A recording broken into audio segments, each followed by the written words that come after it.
Le garba, mais très prisé des populations vivantes en Côte d'Ivoire, est un aliment conçu à base de manioc et qui tient son nom du premier commerçant nigérien à se lancer dans sa commercialisation. La particularité de cet aliment réside dans sa vente qui est exclusivement réservée aux hommes. À l'origine vendu par les Haoussa, une ethnie du Niger, le garba est lattiqué accompagné de poisson thon avec du piment frais découpé en petits morceaux, du sel ou du cube d'assaisonnement et bon appétit. Aujourd'hui, tenu par les jeunes Ivoiriens qui en ont trouvé un bon business, la pratique avec beaucoup d'enthousiasme. Nous vendons le garba. Il y a longtemps, c'est pas... Il y a longtemps qu'on fait. Depuis 2004. Comme métier, je vends la criquet, le poisson thon. On appelle ça garba. Nous nous débrouillons à Abidjan dans le garbadrome. On a commencé depuis, j'avais 2 ans. Depuis 2003. Commencé avec des difficultés, mais armés de courage et de persévérance, ces jeunes ont pu braver toutes sortes d'obstacles afin de se trouver une place au soleil. Au début, le début, c'est pas facile. C'est pas facile parce que, au fait, c'est un métier, il faut avoir beaucoup de courage. Il faut avoir le courage pour faire ça. Parce que, comment on appelle ça, quand tu commences, tu es frustré par des gens qui viennent et puis on te prend pour un étranger, parce que c'est un truc des étrangers. Que maintenant les Ivoiriens ont vu qu'il y avait un peu d'argent dedans, nous qui on s'est mis dedans. Bon, on nous décourageait parfois, nous qui sommes vendeurs. Et maintenant, on s'en sent très bien. Pour moi, j'ai fait 1 mois avec mon grand frère. 1 mois, je sifflais le feu et j'apprenais le découper le piment. Parce que quand tu ne sais pas le découper le piment, tu ne peux pas vendre. Tu ne peux pas servir. Parce que quand le client, tu dois découper son piment d'abord. Donc j'ai fait 1 mois avec mon grand frère et puis je me suis installé. Au début, ça a été difficile un peu. J'étais un peu dans une blanchisserie, mais là-bas n'était pas mieux. Donc par la grâce de Dieu, ce coin appartient à mon grand frère. C'est grâce à lui que je suis aujourd'hui là. Au début, je grillais le poisson. Je l'avais à 7. J'ai appris pendant au moins 2 à 3 mois. La vente de garba est une activité qui nécessite un arsenal qu'il faut obligatoirement se procurer avant de commencer. Tu dois construire d'abord la patame. Le point d'abord pour le construire, il faut au moins 5. On paye d'abord les assiettes, le plateau, tous les nécessaires quoi. Au début, tu as les plateaux, et puis comment on appelle ça, où on dépose le poisson. Quand on frit le poisson, on appelle un passoire, où il met le truc, un passoire, bon. Il faut comment on appelle ça, des fourchettes pour choisir le poisson, le piquer le poisson par rapport au client. Et puis, bon, si c'est un début, on utilise le charbon avec un fourneau. Si tu as les moyens, tu peux prendre comment on appelle ça, une bouteille de gaz et commencer. Pour commencer, bon, il te faut des poêles, griller le poisson, des plateaux, pour acheter des paraboles où on peut déposer le poisson. Et puis ensuite, tu peux percer les paraboles pour que l'eau puisse couler. Tout à la conservation. Ces jeunes sont de braves travailleurs. Pour eux, la journée débute à 6h pour se terminer à 21h. Le coût des morceaux de poisson varie de 100 à 250 francs CFA et plus selon les lieux de vente. On ouvre aujourd'hui à 6h. Le gérant doit être là aujourd'hui à 6h. Mais avant le gérant, son apprenti doit être là au moins à 6h00. C'est celui qui fait sortir les sous. Et le patron envoie le poisson, on lave et on commence à travailler. Nous sommes moins chers le plus gros ici. Le plus gros poisson ici c'est à 200. Le moins c'est à 150. Du moins c'est à 125. Après ça, à partir de 6 heures, on commence à griller le poisson. On commence à griller le poisson, on lave d'abord le poisson. On fait le pot, on met dans le pot.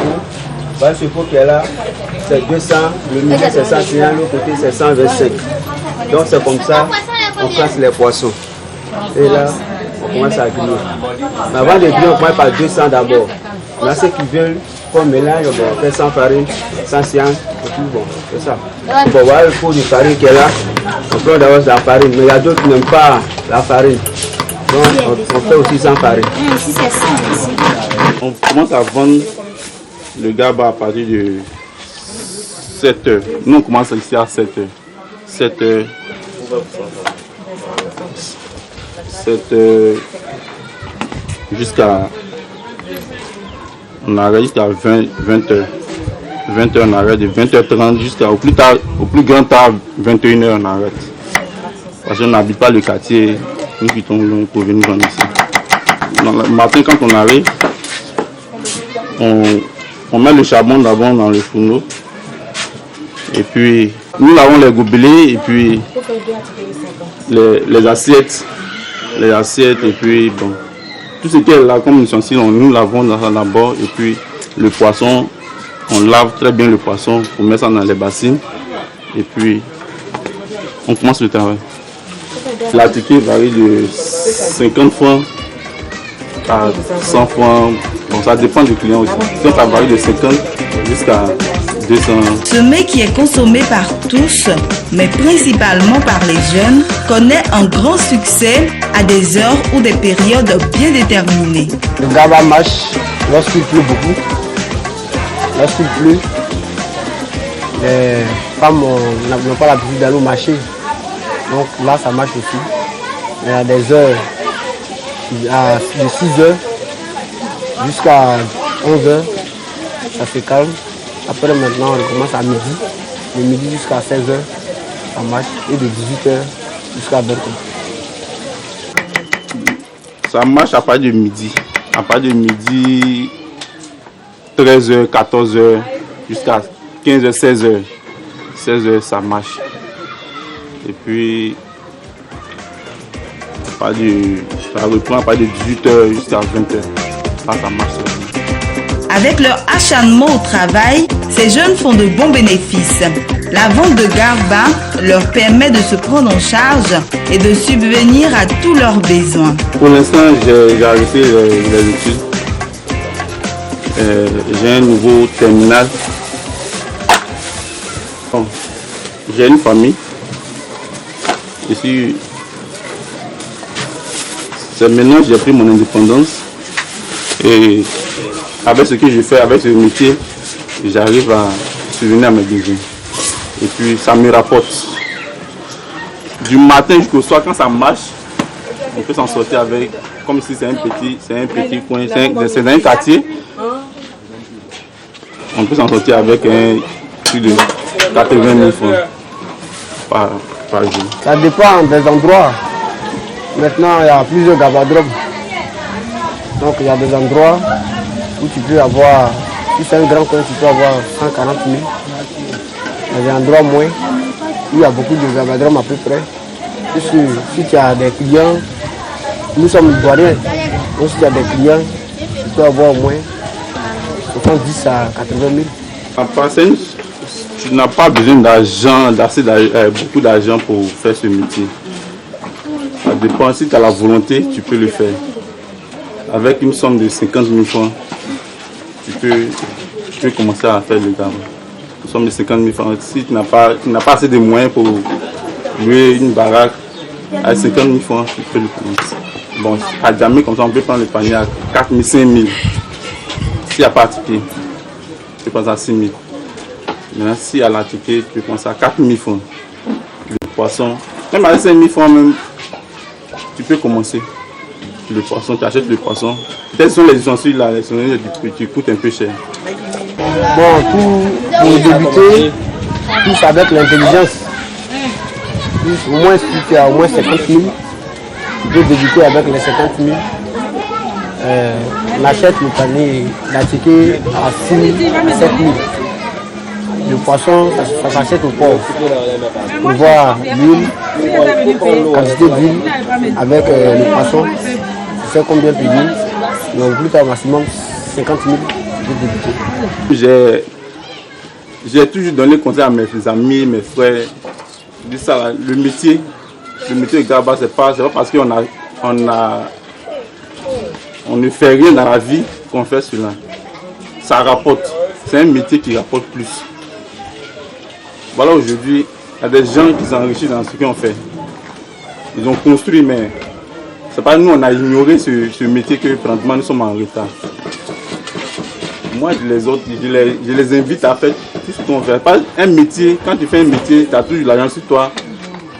Tu peux construire ton avenir avec.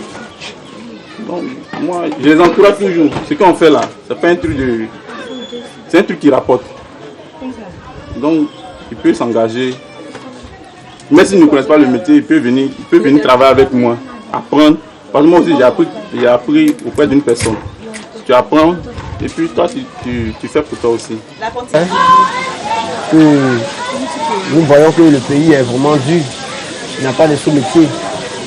C'est pas parce que ils vont te voir derrière un panier pour vendre la ticket.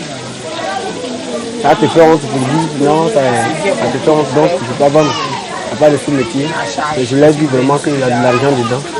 Donc ça, c'est pas le Garba seul qui fait gagner de l'argent. Il y a assez de boulot. Mais je ne les souhaite pas des vols. Mais ils n'ont qu'à se battre. Et l'avenir, c'est un peu. C'est pas un coup comme ça, on peut avoir de l'argent. Les frères de l'air disent qu'il n'y a pas de sous-métier. Il n'y a pas de sous-métier, donc on les encourage aussi de faire ce métier-là aussi. Ce qu'on aussi en fait. Parce qu'on s'assoit aussi dedans, on arrive à une maison, à nous un peu la famille. Donc on leur dit aussi c'est bon, de venir faire comme nous aussi. Voler aussi c'est pas bon. Le mieux de tout, il faut avoir aussi de toi. La vente de Garba est une activité très bénéfique à en croire à ceux qui la pratiquent. Aujourd'hui, vu la difficile marche vers l'emploi et vu l'encouragement de l'État pour l'entrepreneuriat, les jeunes doivent s'inspirer de ces exemples afin de faire baisser en tant soit peu le taux de chômage en Côte d'Ivoire.